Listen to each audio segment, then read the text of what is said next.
नमस्कार। स्वागत है आप सबका राजनीति के इस अखाड़े में। मेरा नाम है अजय सेठिया। मित्रों, बात करनी नहीं चाहिए लेकिन करनी पड़ रही है। इस विषय पर बोलना नहीं चाहता था लेकिन बोलना पड़ रहा है। सोशल मीडिया पर आजकल एक पत्रकार की बहुत चर्चा हो रही है। यह पत्रकार कुछ साल पहले भी चर्चा में आया था, जब मेडिकल कॉलेजों का घोटाला सामने आया था। पर उस पत्रकार का कुछ नहीं बिगड़ा था। क्यों नहीं बिगड़ा, वह भी आगे चल करके इस वीडियो में आपको समझ में आ जाएगा। लेकिन बदनामी के डर से उस मीडिया हाउस ने पत्रकार को निकाल बाहर किया था। हालांकि उस मीडिया हाउस ने उसे नौकरी अमित शाह और नरेंद्र मोदी की सिफारिश पर ही दी थी। अब आपको दूसरे अध्याय में ले चलता हूं। नरेंद्र मोदी के बाद कौन? यह चर्चा सारे देश में पिछले 3-4 साल से चल रही है। योगी आदित्यनाथ या अमित शाह? कभी जनसत्ता के स्टार रिपोर्टर रहे दो पत्रकारों ने अमित शाह को पीएम बनवाने की सुपारी ले रखी है। ये दोनों मोदी और अमित शाह के गुण गाते रहते हैं, लेकिन गाहे बगाहे जब भी मौका मिले योगी आदित्यनाथ के खिलाफ बोलते रहते हैं। इन दोनों ही पत्रकारों का गुजरात से कुछ लेना देना नहीं है। दोनों उत्तर प्रदेश से हैं। आज उनमें से एक का खुलासा करना जरूरी हो गया है, क्योंकि यूपी में भारतीय जनता पार्टी की लुटिया डुबोने में इस पत्रकार महोदय का हाथ होना चर्चा में है।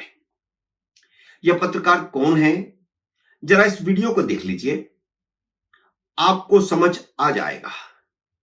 फिर मैं आपको बताऊंगा कि कैसे इन महाशय ने उस व्यक्ति को लोकसभा का टिकट दिला दिया था जिसने मुंबई पर हुए आतंकी हमले में आरएसएस का हाथ बताया था। आप अंदाजा लगा सकते हैं कि यह व्यक्ति मोदी और अमित शाह के दरबार में आरएसएस के प्रमुख श्री मोहन भागवत से भी ज्यादा ताकत रखता है। तभी तो आरएसएस को आतंकवाद की घटना का जिम्मेदार ठहराने वाला भारतीय जनता पार्टी का टिकट पा जाता है। इस वीडियो को जरा सुनिए। योगी का जो आपने नाम लिया, अभी मैं यूपी पे आ रहा था। यूपी में 2 फैक्टर काम कर रहे थे। योगी आज जो यूपी का रिजल्ट आया है उसके लिए प्रधानमंत्री नरेंद्र मोदी खुद जिम्मेदार है। उसके लिए मोदी खुद जिम्मेदार हैं, क्योंकि उन्होंने एक ऐसे आदमी को बेलगाम कर दिया था। उत्तर प्रदेश के मुख्यमंत्री से ज्यादा पावरफुल आदमी कौन है? वो पार्टी संगठन का भी नहीं है कोई। वो पार्टी और संगठन का भी कोई नहीं है। एक बनारस का दलाल पत्रकार है। जिस समय आके ताज होटल में रुकता है तो पूरे उत्तर प्रदेश की कैबिनेट वहां हाजिरी लगाने जाती है, और वो पत्रकार चला रहा है उत्तर प्रदेश। संगठन वो चला रहा कि कौन बनेगा कौन नहीं बनेगा, ये वो तय करता है। आपको बताता हूं एक उदाहरण, बनारस का ये रिजल्ट आ रहा है। बोलूंगा रात में भी ताकि प्रधानमंत्री तक बात पहुंचे। लल्लो चप्पो मक्खन लगाने वाला काम नहीं। कि वो आदमी प्रधानमंत्री मोदी को भर भर गाली देता था, और मैं साक्षी हूं। और एक आध दिन का नहीं, बरसों का, क्योंकि वो कांग्रेस का नेता था। वो कांग्रेस का नेता था। प्रधानमंत्री मोदी और जितने भाजपा नेता, अटल बिहारी वाजपेयी, किसी को गाली बकने में कोई कमी रखता नहीं था। वो जब उसने ये माहौल देखा तो वो पत्रकार महोदय की गोदी में जाके बैठा। और वो आदमी ना तो एमएलए, ना पार्टी का पदाधिकारी, ना पार्टी का कार्यकर्ता, ना पार्टी का सदस्य। उसको डायरेक्ट 2022 में जब योगी आदित्यनाथ यहाँ मुख्यमंत्री बने हैं तो उसको राज्य मंत्री स्वतंत्र प्रभार की कसम दिलाई गई है, शपथ। और उसके बाद उसको एमएलसी बना के सदन में भेजा गया है। और केवल किसी से पूछ लीजिए, केवल वो पत्रकार महोदय की सिफारिश पे, क्योंकि पत्रकार महोदय ने कह दिया था कि होना है। तो जब इस तरह से सरकार चलेगी, इस तरह से संगठन चलेगा, तो परिणाम यही होगा जो आपको दिख रहा है। अरे बोले दे रहा हूँ, फिर बेधड़क बोलता हूँ। हेमंत शर्मा।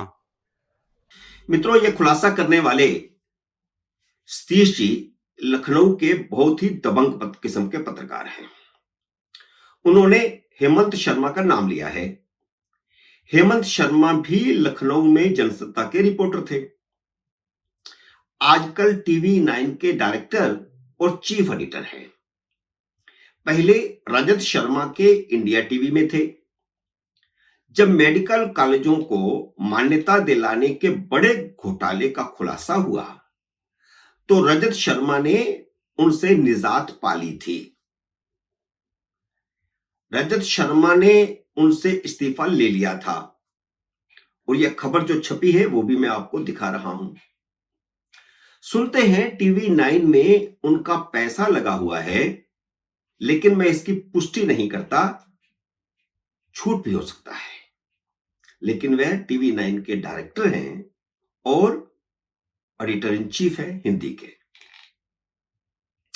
अब आपको तीसरे अध्याय की तरफ ले चलता हूं।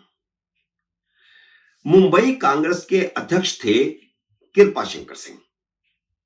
वह कांग्रेस सरकार के समय महाराष्ट्र के गृह राज्य मंत्री भी रहे थे। मुंबई पर हुए आतंकी हमले के समय वह महाराष्ट्र से कांग्रेस के विधायक भी थे।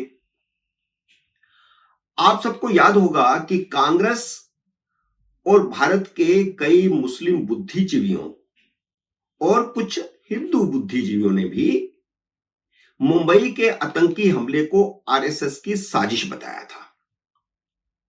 AR अंतुले, जो महाराष्ट्र के पूर्व मुख्यमंत्री थे, उन्होंने तो यहां तक कहा था कि हेमंत करकरे आतंकवादी की गोली से नहीं मरा था।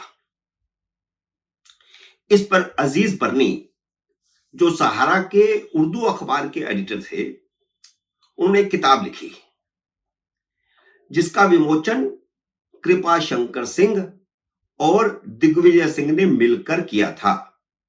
उसका फोटो भी मैं आपको दिखा रहा हूं। उसी कृपाशंकर सिंह को हेमंत शर्मा ने नरेंद्र मोदी और अमित शाह से मिलवाया, भाजपा में प्रवेश दिला दिया और लोकसभा चुनाव में यूपी के जौनपुर से लोकसभा का टिकट भी दिला दिया। इसलिए मैंने कहा कि वे व्यक्ति निश्चित रूप से सरसंघ चालक मोहन भागवत से भी ज्यादा ताकतवर है। यानी उसकी इतनी चलती है कि मोदी और अमित शाह संघ की आलोचना करने वाले, संघ को आतंकवादी कहने वाले को भी टिकट दे देते हैं। कृपाशंकर सिंह को टिकट से उत्तर प्रदेश तो क्या, सारे देश का संघ का काडर खफा था। संघ के लोग इतने नाराज थे, खासकर तो उत्तर प्रदेश में, और बाकी जहां जहां भी इस बात का पता चला वहां वहां नफरत की दृष्टि से देख रहे थे भारतीय जनता पार्टी को। यह खबर गलत नहीं है कि इस बार संघ के कार्यकर्ताओं ने दिल से काम नहीं किया।